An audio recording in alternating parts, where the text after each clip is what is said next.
Shalom, brothers and sisters. This is part two um, of the Passover. Let's go to Exodus 12, and I'm gonna read it again. Exodus 12 and 16. And in the first day there should be a holy convocation, meaning the beginning, the first day of the Passover, which is the day we have the lamb. There's a holy convocation. That means a holy gathering. That also means that it's a Sabbath. That means that we have to keep it as a Sabbath. All right. Now, and it says on the seventh day, which means the last day, that's a holy convocation also. It says, that means another Sabbath. To you, no manner of work shall be done in them. So we're not supposed to work. Obviously, on the Passover, we're supposed to prepare the lamb. All right. The Passover is 7 days, not 8 days. It says, because some brothers separate the Passover and unleavened bread, and they're actually the same thing. It says that it says, no manner of work which every man must eat, that only be done of you. So, of course, we're supposed to prepare the lamb and so forth and so on. We're allowed to do that, which is a manner of work, but it's for the Passover. So we can do that. All right, it says 17, and ye shall observe the feast of unleavened bread, for in the self same day, the feast of unleavened bread is the Passover. Self same day, I have brought your armies out of the land of Egypt. Therefore ye shall observe this day in your generations by an ordinance forever. So it says, you're to observe this forever. That means even now, it means in the kingdom. That's what the Most High said.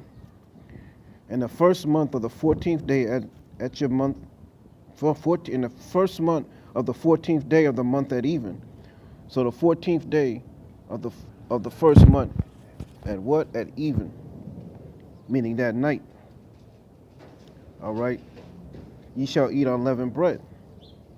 So the night of the Passover is also called unleavened bread until the 1 and 20th day of the month at evening.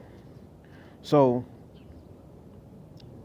the 14th day at evening is also called the 15th day, because if it's 14th at evening, that means it's the next day. So it's actually the 15th day. It says 7 days there shall be no leaven found in your houses. So for 7 days there's not supposed to be any leaven in our houses. For whosoever eateth that which is leavened, even that soul shall be cut off from the congregation of Israel. So if you eat anything with leaven, the scriptures say that your soul is going to be cut off, meaning you're going to be destroyed. All right, that's what that means. Meaning you're not going to make it to the kingdom. Your spirit's going to be cut off if you commit this act. All right. We're going to get into what leaven is, but I'm just going to tell you, obviously yeast, certain things with yeast in it, and also, they got different types of leaven, like sodium bicarbonate, which is baking soda, that's a form of leaven, so forth and so on. All right, it's really not complicated. I see these complicated lists that so many things are not leaven. It says, whether he be a stranger, meaning a stranger, or born in a land. So even if you coming from another land, it doesn't matter. If you eat leaven, the scriptures say that your soul is going to be cut off. It says 7 days there shall be no leaven found in your houses. No. 20.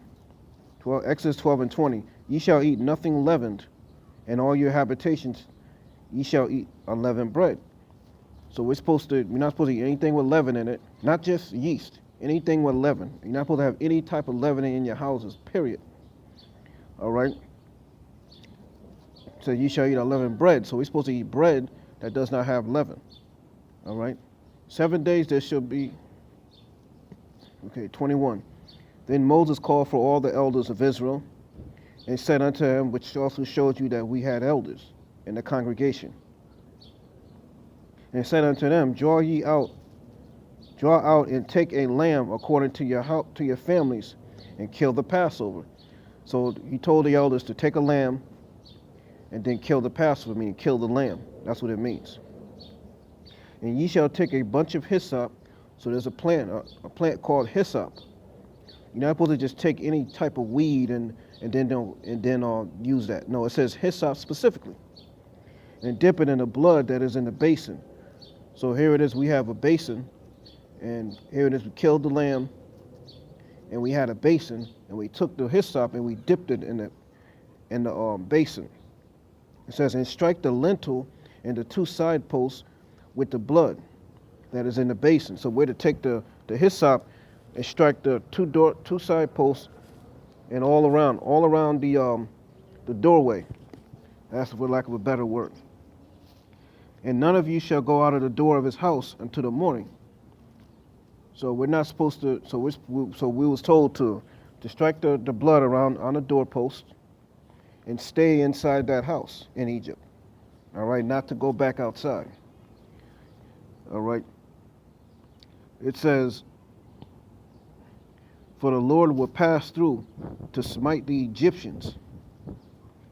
And when he seeth the blood upon the lintel and upon the two side posts, the Lord would pass over the door and would not suffer the destroyer to come unto your house to smite you. So here it is, the Most High sent a death angel, a destroyer. And the destroyer will go by the houses, and if they didn't see that blood if that destroyer didn't see the blood on the doorpost, the firstborn of that child got destroyed. Both man and beast. So it says, see the blood. 24, and ye shall observe this thing for the ordinance to thee and thy sons forever. All right? So that means even now, that means even in the kingdom. It says forever, everything. All right? And it shall come to pass that when ye come to the land which the Lord will give you, according as he have promised you, ye shall keep this service. So even though we wasn't in Egypt no more, when we went into the land, what land? The land of Israel. All right? When we went into the land of Israel, mainly Jerusalem, we'll find that out later, everything we kept in Egypt, we were supposed to take it to the land. But notice, we kept it in Egypt. All right? Egypt was in captivity.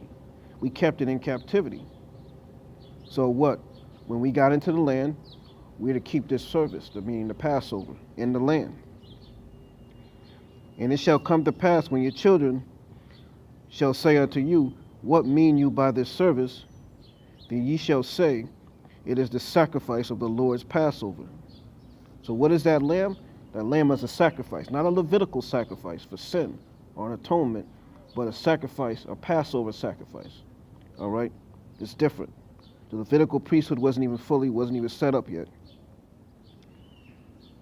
Who passed over the houses of the children of Israel in Egypt, and when he smote the Egyptians and delivered our houses, and the people bowed their head and worshiped. So if our children ask us, why are we doing this Passover? Why are we doing this service? You're supposed to tell them it's a sacrifice of the Lord's Passover. You're supposed to explain what happened in Egypt. All right, that's what the Passover commemorates. The Most High delivering us out of the hand of our enemies, meaning the Egyptians, the pharaohs, and so forth and so on. It says, and the children of Israel went away and did as the Lord had commanded Moses and Aaron, so did they. So the children of Israel did what? They kept the Passover as it was written in scriptures. All right. It says, in 29, and it came to pass that at midnight the Lord smote all the firstborn in the land of Egypt, that the firstborn of Pharaoh that sat upon the throne unto the captive, and to the firstborn of the captive that was in the dungeon, and all the firstborn of the cattle. So the Lord, he came and he smote all the Egyptians' firstborn and the cattle. It didn't matter. If you didn't have that blood on your doorpost, that death angel destroyed you. All right. It says, and Pharaoh rose up in the night, he and all his servants and all the Egyptians, and there was a great cry in Egypt. Why was there a great cry? Because they woke up and found out that their firstborn was killed. For there was not a house where there was not one dead. And they called for Moses and Aaron by night, and said, Rise up and get ye forth from among my people, both you and the children of Israel, and go and serve the Lord as ye have said. So once this happened in Egypt, Pharaoh was like, you know what? Take your stuff and get up out of here. All right, go serve the Lord. Just leave. Also take your flocks and your herds, as ye have said, and be gone, and bless me also. So he told him, look, take your animals too. And the Egyptians were urgent upon the people that they might send them out of the land in haste, for they said, we be all dead men. So they was quickly sending our forefathers, the children of Israel, out of the land because of what just happened. It was like, if we don't get them out of here, we're going to be dead too. Next. It said, and the people took their dough before it was leavened, and kneading trough being bound up in their clothes and in their shoulders. So here it is. We didn't have time to make put leaven in the bread. So this is what this represents. And the children of Israel did according to the words of Moses, and they borrowed of the Egyptians jewels of silver and jewels of gold and raiment. So we took from the Egyptians. It says we borrowed. We had silver and gold and clothes. So we took clothes with us too. And the Lord gave the people favor in the sight of the Egyptians. So they lent unto them such things as they required, and they spoiled the Egyptians. All right. And the children of Israel journeyed from Ramesses to Succoth. Ramesses is what? Ramesses, if you look it up, Ramesses was a pharaoh. To Succoth, the word Succoth meaning booth. About 600,000 on foot that were men besides children. So you had 600,000 men plus their wives and children, which means there were actually more than 600,000 men. All right? So it says, and a mixed multitude also with them, in flocks and herds, even much cattle. So we had certain people coming that was part of the other nations that went with us out of Egypt. All right, they were our slaves. All right, they were our servants. They wasn't equal. It says, and they baked unleavened cakes. So another word for bread is cakes. That's all that means. And of the dough which they brought forth out of Egypt, for it was not leavened, because they were thrust out of Egypt, and they could not tarry, neither had they prepared for themselves any victual. So we didn't get a chance to leaven the bread. So we came out with leavened bread, with unleavened bread. It says, now the sojourning of the children of Israel who dwelt in Egypt was 430 years. So for 430 years we was in Egypt, from the time when Joseph's brothers went into Egypt, the 70 souls. All right. And it came to pass that at the end of the 430 years, even the selfsame day, it came to pass that all the hosts of the Lord went out of the land of Egypt. It says, it is a night to be much observed unto the Lord for bringing them out of the land of Egypt. So this is what the Passover represents, the Most High bringing us out of Egypt and destroying our enemies. It says, this is the night of the Lord to be observed of all the children of Israel in their generations. So even now, we're still in a generation. We're to observe this Passover. And the Lord said unto Moses and Aaron, this is the ordinance of the Passover. Therefore no stranger shall eat thereof. It says, all right, and every man's servant that is bought for money, meaning a stranger couldn't eat, but if you had a servant, meaning you bought him for money, meaning like a slave, it says, when thou hast circumcised him, so you have to circumcise that servant that's bought for money, then he shall eat thereof. So you have to be circumcised to eat of this Passover, meaning the men. A foreigner and a hired servant shall not eat thereof. So just a regular other nation or a hired servant that was not of Israel, they could not eat. In one house thou shalt eat it, it shall be eaten. Thou shalt not carry forth out of the flesh abroad out of the house, neither shall thou break a bone thereof. So we're not supposed to carry the flesh, carry it from one house to the next house. We're supposed to eat it in that one house. And you're not supposed to break a bone of this Passover lamb. All right, I'm going to say shalom. We're going to continue in part 3. Shalom.